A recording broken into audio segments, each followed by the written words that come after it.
Anyways, I wanted to make a short video today on what I think is a combination of things just conspiring into one. You know, some people call it the fourth turning, like the book from Neil Howe and his professor friend.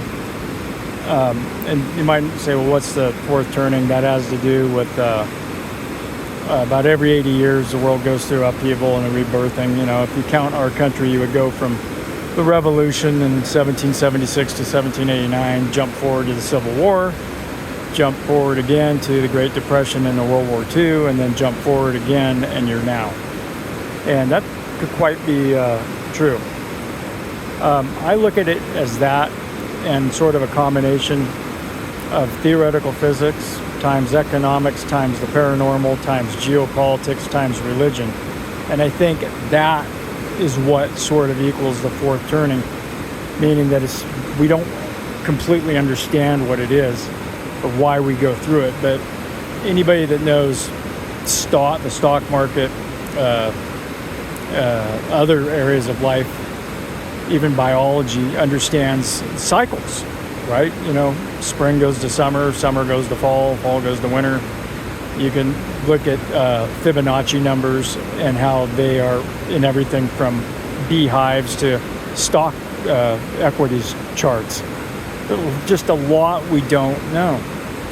Anyways, you know, from the religious standpoint, you got earthquakes, pestilence, wars, rumors of wars, and that's going on right now. And you might say, well, that goes on all the time. No, it doesn't. Not like right now. And I've lived long enough to see. So there's just a lot of, you know, you can just open up or watch the news and see all those elements taking place. You have interstellar visitors, Oumuamua, I think it was called, the Hawaiian, it means the scout. Avi Loeb from Harvard, theoretical physicist, I believe, and professor, said, hey, you know, that could have been a scout, and, you know, from a distant, technologically advanced civilization. And most people poo-pawed that, but it did do weird things. It came on a trajectory that was odd. It accelerated when it shouldn't have. You know, comets don't accelerate like that. So he has some validity to that. And then you have the new one, Atlas, that's coming in, and they're going to try to intercept that with something we already have out there to see what it is. But according to the same professor, he said that there's like a 0.02% chance they could ever really be on the trajectory it's on, which is to come around the sun close to Earth, and between Earth and I believe Jupiter, so somewhere around Mars, coming through there. So is that a scout or is that just a comet? I don't know. And then you have, you know, what I call the arrogance of humans. You know, there's no other planets in the universe. We don't have proof of that, but all of a sudden they found some exoplanets, and now they find a lot more. So it just means there's a gazillion exoplanets because there's already a trillion galaxies within our universe. Then you have the James Webb Outer Space Telescope out there, gathering things that we could never see before, and so it sees fully developed galaxies only a couple 100 million years after the Big Bang, or what they could think was the Big Bang. It shouldn't be there under the standard model of cosmology, but yet it's there. And is it left over from a previous universe?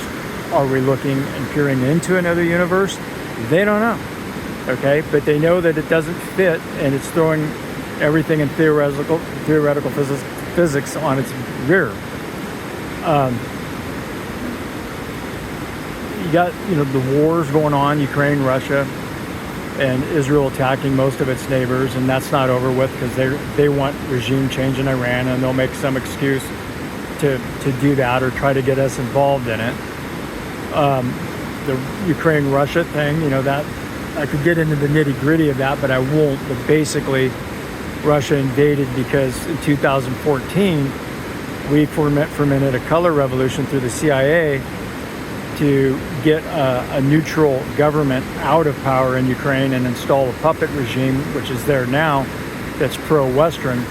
And the reason is ancestral hatred of Russians by a lot of embedded Jewish people in our government. And you might say, well, you're saying all Jewish people are bad? No, not at all. You know, they're not all good, they're not all bad. No people are, no races or religion. But the point is, that's why we got into that. And then we got the Russian thing. I'm sorry, the Israeli-Iran thing. And now Netanyahu says he wants to occupy Gaza, which was always the goal anyways, because they want ethnic cleansing and get the Palestinians out of Gaza and develop it and put forth what they could consider a greater Israel. So you got all those things. You got sovereign debt crisis in most of the developed world. United States at $36 trillion.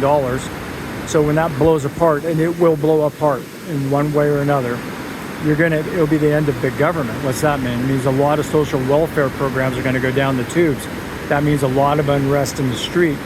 It's a phenomenal amount of people, astronomical amount, that depend on food stamps or WIC or, you know, Section 8 housing or just welfare in general or Medicaid. That is going to get hacked because we won't have the money to pay for it. And then you got to worry about seniors on Medicare, Social Security, which is scheduled to go bankrupt in 2034. There's tweaks that can be made to it, but, you know, will there be, and how will this all unfold? Finally, you want to, you know, that would cause an empire retreat, because we're an empire in the United States. We shouldn't be. And it'll force us back into a role that we should be, which is a republic. Take care of ourselves, strong defense, and take care of our own people and our own borders. Finally, you have the weird part that, well, maybe it all is, I don't know, the paranormal, the near-death experiences, past life regressions, a conscious universe. Some of the top minds, you know, in theoretical physics and cosmology are saying that the universe could be conscious, and, you know, we're just part of the consciousness.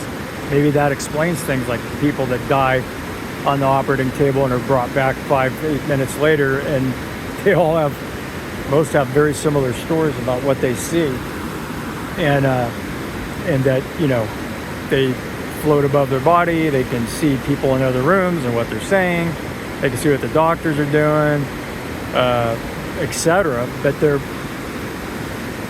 showing a consciousness that's, you know, supposed to be dead, or, you know, with the body.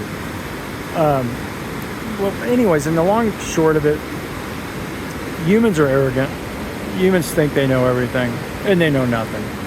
And we're always changing our understanding. You know, from mundane things 50 years ago, like a dog. Dogs operate off of instinct. That was the way everybody thought about it. But they don't. They have emotions. Anybody that has a dog sort of knows that. And I think all these things, theoretical physics, economics, paranormal, geopolitics, religion, it all merges.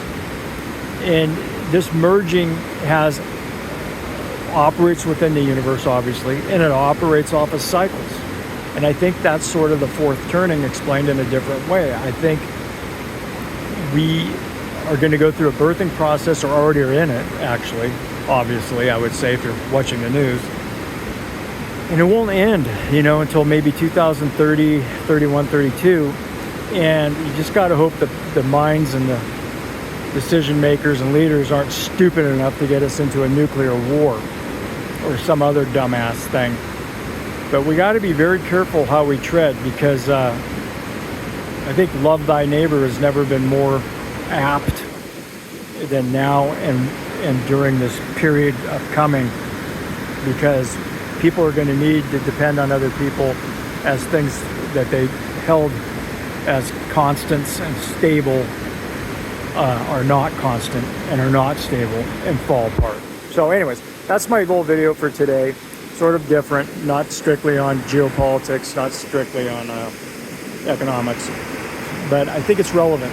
And I think people sometimes need to step back and see the big picture. A lot of people don't. They only see what's in front of them, or the minutia. But sometimes if you step back and you see the whole picture, you can see what